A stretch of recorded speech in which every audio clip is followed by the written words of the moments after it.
In the last section, we spoke about the app that we're going to build and generated our new project called Weather.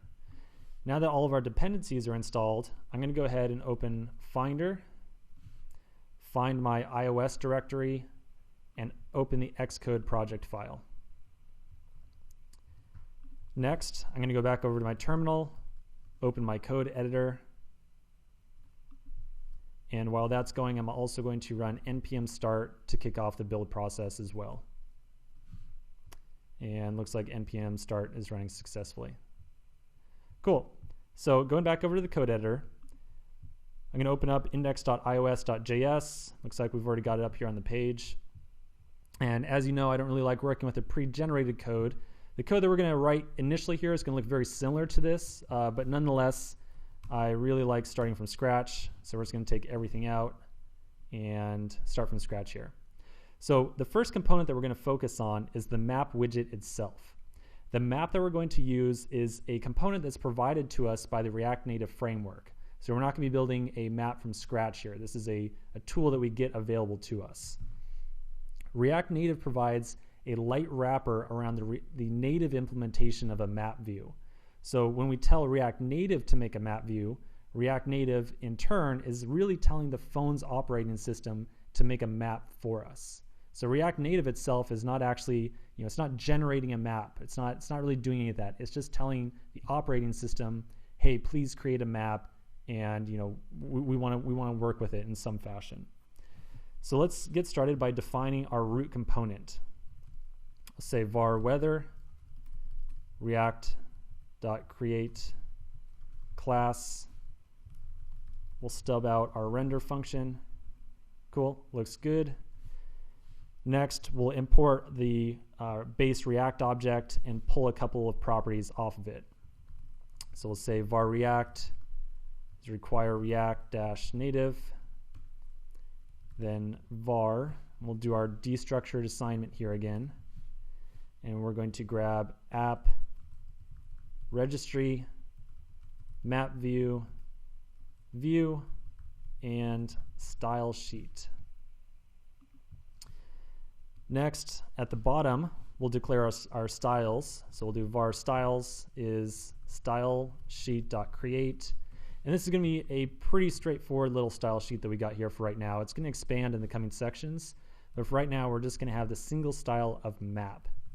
And that will have a property of flex1. Let's go back into our render function, and we're going to return a map view with a style of styles.map. And we'll close that tag, like so. Okay, one last step. Don't forget, we always need to register our base component. So we'll say app registry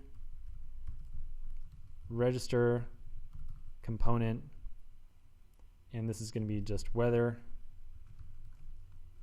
and we'll return our weather component. Cool.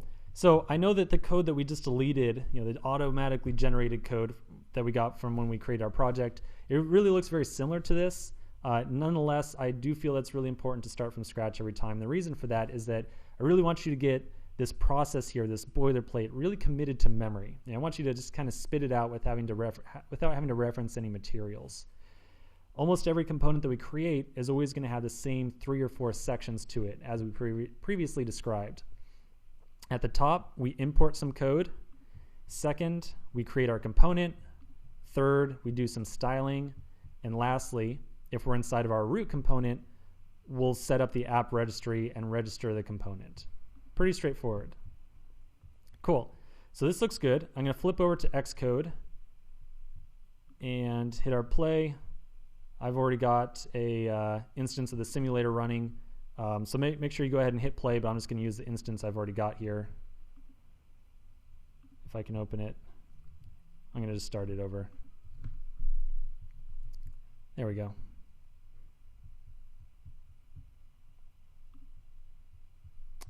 There it is. So while that's running, take note that the style that we passed to the map view right here has a property of flex1, which means the map view itself is going to try to fill the entire space of the page, or the entire screen here. And sure enough, that's exactly what it does. So our iPhone simulator currently has a full screen map available inside of it. So if I'm using a MacBook, and if I do 3-finger scroll, or you can do like a click and drag to scroll around on the page, to zoom in, you can just double click on the screen. And obviously, if a user was, if this was on an actual iPhone device, we could use the usual controls like pinch to zoom, or just a finger drag, and that would manipulate the map in the way that you would expect. On the simulator, the map might be just a little bit laggy as you're scrolling around. It's just because we're running the simulator. Once you put this on the phone, everything would be nice and smooth. Okay, so we got our map on the screen here, and it really was not that challenging. All we had to do was return a single map view component. As a reminder, this map view is delegating to the operating system to generate the map. This is not a map that's being created with all of its different streets and roads and all the whatnot on here by React Native. React Native is just telling the operating system, hey, please show a map. Okay, so let's go ahead and continue inside the next section.